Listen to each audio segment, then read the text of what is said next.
Pittsburgh Botanic Garden is a unique place. This is the Allegheny Plateau. That's our geographic region. Our mission really is to connect people to plants first, and we do that through our native landscape in western Pennsylvania.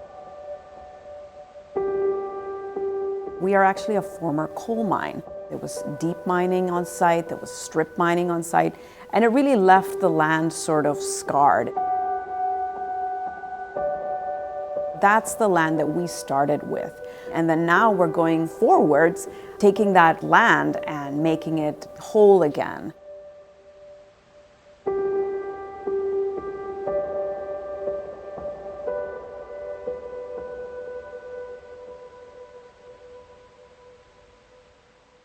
Carbon Cycle came to us because as we were doing some environmental work that wrapped up in 2018, I realized that we needed to think about what this site was going to do in the future.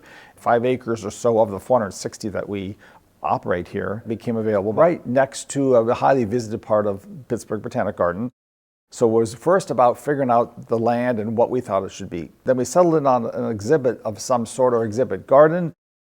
My name is Gary Smith, and I am a landscape architect and artist. I started my career 30 years ago as a landscape architect designing botanical gardens. Gary and I met through the American Public Garden Association. He introduced an exhibit he did at an outdoor garden, and I was just enthralled with it. And I thought, well, that's pretty exciting. So I always kept that in the back of my mind. And then it was actually Charlotte and I sitting down together one day, and we just gave him a phone call and said, Gary, we have this idea, we have this project site, what do you think?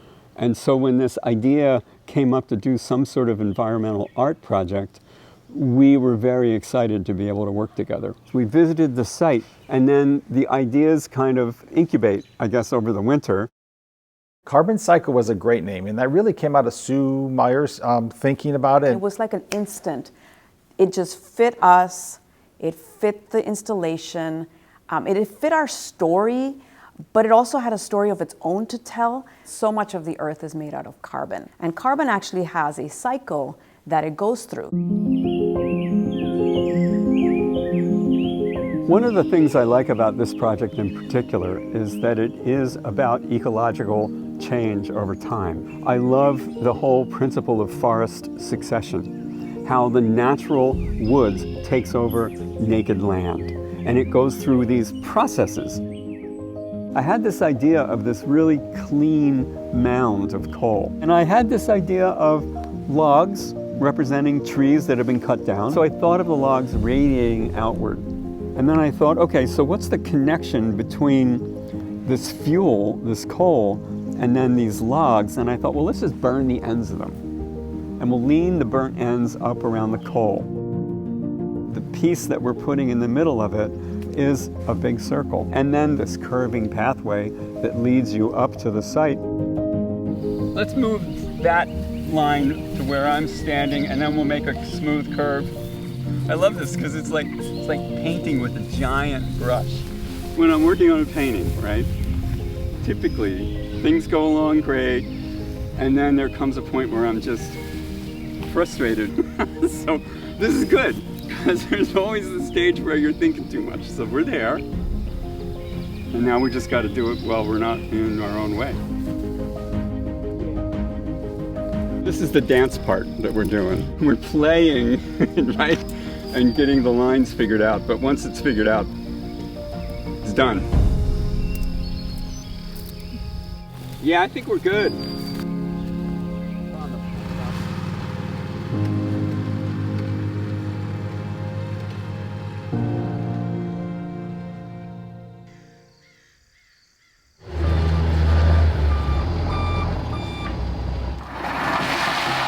This is Pennsylvania bituminous coal, which is what would have been most commonly used in stoves in our area to heat homes and things like that.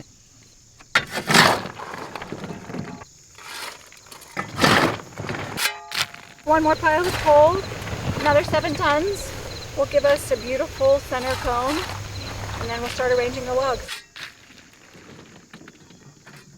This area of the garden, when we started to develop it, was forest. It had grown up after the area was strip mined. We came in and we had to remove all of the standing timber. We did keep the logs for this project, so the future garden here will be built with the carbon from the forest that was once here, and it just keeps going around and around again in a cycle. So important to know, 12 feet exactly, leaning on the coal when we place them, and then not only are the ends shaped a bit, but they're also scored.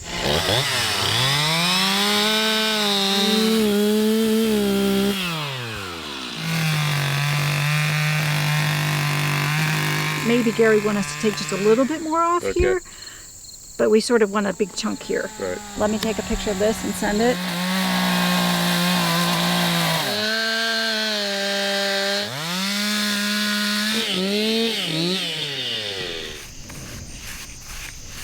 What we are doing right now is taking the ends of our logs and we are giving them a coat of black exterior stain, and Gary wants our visitors to have to interact with the piece and create meaning for themselves, but this will be suggestive of a burned piece of wood.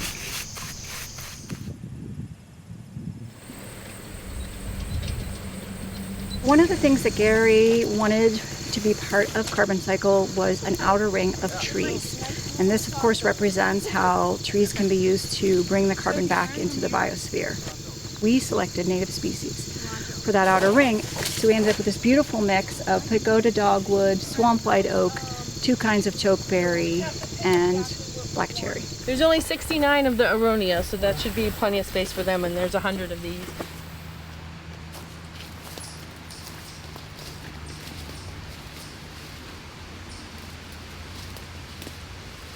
This is Tulip Poplar, and Tulip Poplar is one of our native trees, and it grows very straight and very quick and very tall.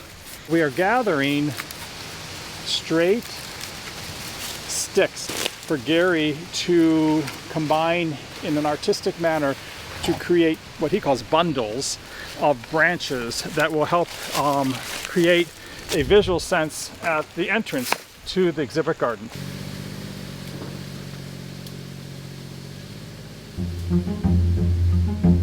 One of the really great feelings that I had from this exhibit was the day that Gary got on site after having been here for months. Again, with COVID restrictions back and forth to Canada, he couldn't get here.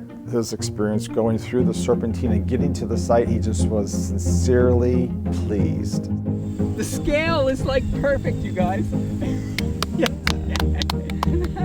Wow. This is the first large thing I've directed by FaceTime and text photos. And it really shows what a strong bond has happened over the last 2 years. I'm almost happy that we got delayed and delayed. The radius of the coal pile, and then the radius of the logs, and then the width of the open lawn that goes around it, and then the width of the trees. They're all exactly right. Yeah. It's like perfect. These will grow slowly, but eventually. When the outer tree ring is initially planted, the trees and shrubs will be pretty close together, and it will feel very close.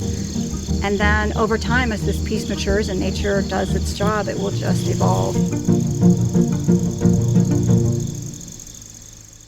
One of the best things about Gary Smith is the fact that he will actually involve people in the installation. So our job was to strip all the leaves off these branches so that Gary could weave his magic and make these giant spires.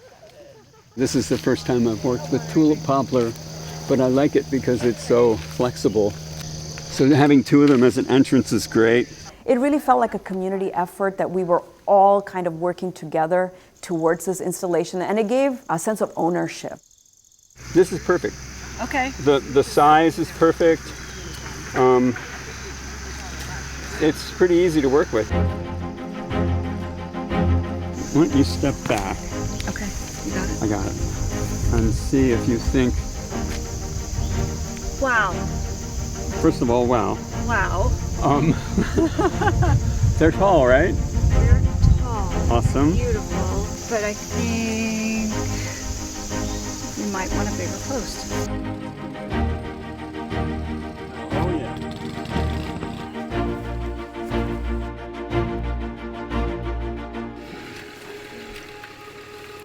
Wow, you guys!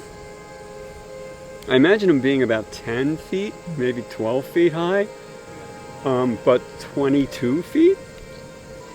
The 22-footers said, "Here, take us." The material you're using, you have to listen to it, and this is what you get. The main thing that I want from visitors that come to this piece is some sort of personal transformation, a personal connection to nature, and then walk away and remember that they had that connection. Watching everybody as people filed through, the meandering through the serpentine line is really kind of meditative to watch. We can just walk quietly by ourselves or with people. We can stop. All of those different experiences can happen here, which is great. Something I didn't think about was the interaction of that natural site and how well it connected to Gary and his exhibit. I like seeing people discover that and understand what they're seeing. Tell me more. It's awesome.